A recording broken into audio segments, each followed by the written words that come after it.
recovery week is behind me. I'm buzzing with endorphins, and I've got some amazing ideas to help us get through this, build a sense of community, and really take the limits off myself and hopefully you as well. So stick with it, because I feel like this is going to be a good one, but I don't know. I mean, stick with it anyway.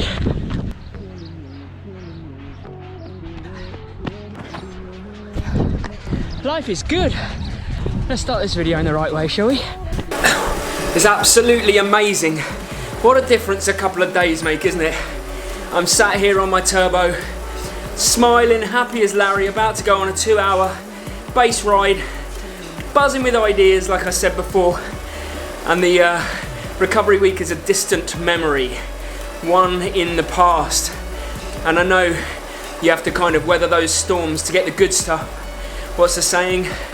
Smooth seas never made skilled sailors, or something like that. But you have to take the tumultuous, choppy stuff to get the good stuff. And right now, I am happy. But the first thing I want to talk about is how I'm going to take my mental limits off and try and take everything, my physical training and psychology, to the next level.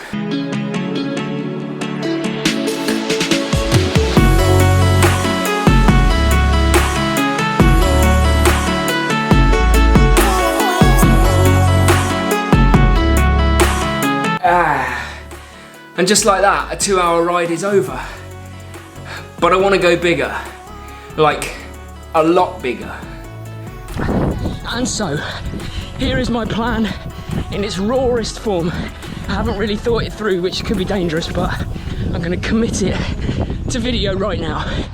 Over the next 3 months, come on Winnie. Over the next 3 months, I'm going to do 3 activities that are going to push me beyond, a long way beyond anything I've ever done before. And I'm going to try and involve you as well and make this a real community thing. Oh, let's just slow it down for a second, because it is so beautiful out here. Look at this, these views. Oh, it makes running a pleasure, but running's not going to be the focus for the next few months, because I've always said if I wanted to do an Ironman properly, I need to be a better cyclist. So my thinking is this, and by the way, it was inspired by friends of mine on Facebook. I'll talk a little more about that in a minute, but in June, I'm planning to do 260 kilometers in a day on Zwift. And then in July, I'm planning to virtually Everest, so 8.5 times up Alpe to Zwift. And then in August, I'm gonna do an Ironman on the day of my Ironman, and I don't care where it is, I'm gonna do it.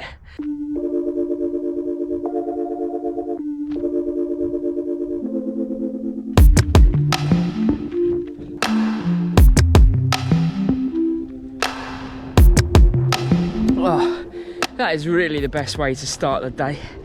A nice easy 10k with Winnie, but you know, there is something that we can do to take this day up to the next level, right? I think you know what that is.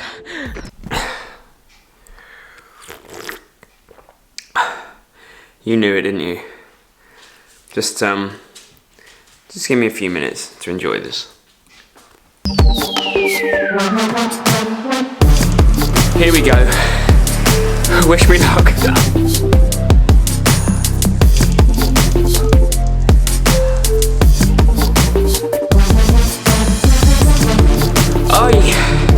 That's just the tip of the iceberg. I just cycled up the Alpe to Zwift for the first time, sub 1 hour. I'm really chuffed, but considering what I've just planned for myself, it is just the tip of the iceberg, but it is a mental barrier that I had that I have released, and it may be only a small one, but it's done. If I was going to do this, then I needed to speak to 4 of the people who'd inspired me to push my limits because they had pushed theirs. I needed to know their why. So Paul, I need to know why you cycled 260 kilometres. Why would you do that? I think it was just to prove to myself that I could still do it if I stuck to some rules. So yours was almost an exercise in discipline as well. Like how disciplined can you be to achieve what you want? Like in a good way. Yeah.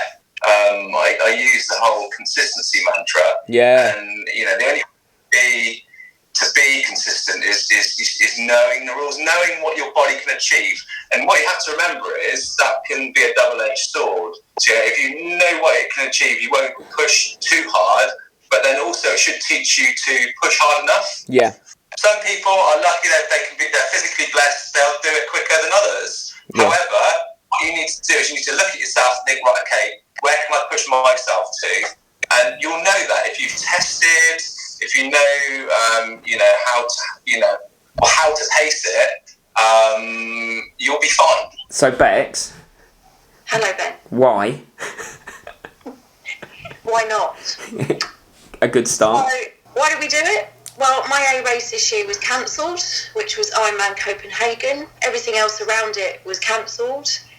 So I'm a bit of a sucker for an endurance event. So I thought, well, this is a perfect one. So for me, this was I've done the 21 by 21. Now I've just got to do it 8.5 times in one go without stopping. Did you ever think that you did you go into it thinking, I don't know if I can do it, or did you just always have confidence that I've got it in the bag and it's just a matter of like how? Exactly. So any of these endurance events, stand on the start line of an Ironman and think you won't do it. You absolutely won't do it. You have to stand there believing that you've got the capability to do it. So for me, I knew I could keep my body going for over 13 hours, having done Ironman Wales in September. It just took me over 13 hours. I know that the stamina is there, but it was very much down to you have to believe you can do it. Yeah. It's going to be tough. It's going to get dark, and you don't know when that dark place is going to come. But you know that you've got the tools as an endurance athlete to suck it up, refocus, and keep pedaling. Okay, Barney, I'm going to ask you one question. Okay. Why? Why do you do it? Yeah, so it's really, I suppose my philosophy has always been desire to inspire by sort of doing things myself and, really trying to push myself to the limit. So at this moment in sort of lockdown, I've been trying to find things that are sort of physically and mentally challenging to base around the challenging times, really. And I suppose when I did my Ironman in that day, that was my birthday weekend. So what else do you do on your birthday in lockdown? Why would you do anything different? Exactly. So by the end of it, I enjoyed my birthday cake and a beer. Yeah, I bet you did. That was well deserved. Did you ever feel like it wasn't a possibility, or did you just go into it knowing you were going to do it? It was just a matter of how you plan it, how you execute it? I think it wasn't a matter of not doing it. It was a matter of, again, just going into it without any sort of expectations of having to do it like in a race fast. It was just doing it as a challenge, test out how fit I was for that part of the season. I sort of need the challenges. I'm not very good at just training without having something to sort of scare, I don't know whether it's scare you or, push you, challenge you that you think you got to push yourself. But I have to ask you, what's your motivation behind doing this? Boy, if I had a good answer for that, I'd be a millionaire. I really would. But I think it has to be the fact that I don't know if I can do it. Yeah. And that gets in my head. Is that, this might actually be a real challenge. Because, you do the marathon, you train for the marathon, the half, the 10K, whatever it is, you train up for it. You're pretty certain on race day that you can do it. Yeah. And with all the races being canceled, I needed something big in my head just to keep me motivated. What am I going to quit? You can't. No. And that's the things, you really can't. And well, you're one of the one of the mentally strongest people we know. So it's brilliant watching all your journeys, because it inspires us to crack on as well, and really believe we can. There's no limits. Like Mary running the marathon and stuff. Really. Yeah. Oh, I appreciate that. Daria just looked over at me and gave me a... Yeah, we are... If you knew him, you would know. And it makes this whole situation a little more livable. It creates a new set of criteria, a new place to be in, since we can't race and we don't have those competitive juices from standing on the line. Yeah, well, if we can't do it now, when can we do it? Right. And that means the next logical step, you knew it was coming, didn't you, is to involve as many people as possible somehow. So while I'll let her play in there, let's talk about the ways that we can do things together and push you. And the first thing is, on the days that I do these things, I think I will probably set up a Zoom chat in some way that, especially when I'm on the bike, on the turbo indoors, that people can just turn up, join in for a little while, maybe cycle up out to Zwift once, or, you know, or just say hi. You don't have to be doing exercise on the day, but that would be the first thing. I'm going to set up some kind of Zoom communal chat, and I'll send the link out nearer the time. And because I'm big on community, I'm going to be setting up a training group on Discord, which is an app. It's very much like Zoom, but just audio. And then I'll put out a training schedule of when I'm going to train in what weeks, and when I'm available to be on Discord, obviously. And then people can just log in and we can train together, whether that's cycling up the Alpe d'Huez Zwift or on Zwift in general, or running, or whatever. So watch out for that one. I'll explain a bit more in a second. I'm nearly home. Now that is a great way to start the day. Right, first thing to do is, oh, hello pen. First thing to do, I guess, is to work this backwards from the definite date that I'm doing the Ironman attempt, because it's gonna be on the date that I do Copenhagen. I'd say the first thing I need to think about is the fact that I need a definite 3-week taper, but before Ironman Copenhagen. Let's work it back from there. 3-week taper.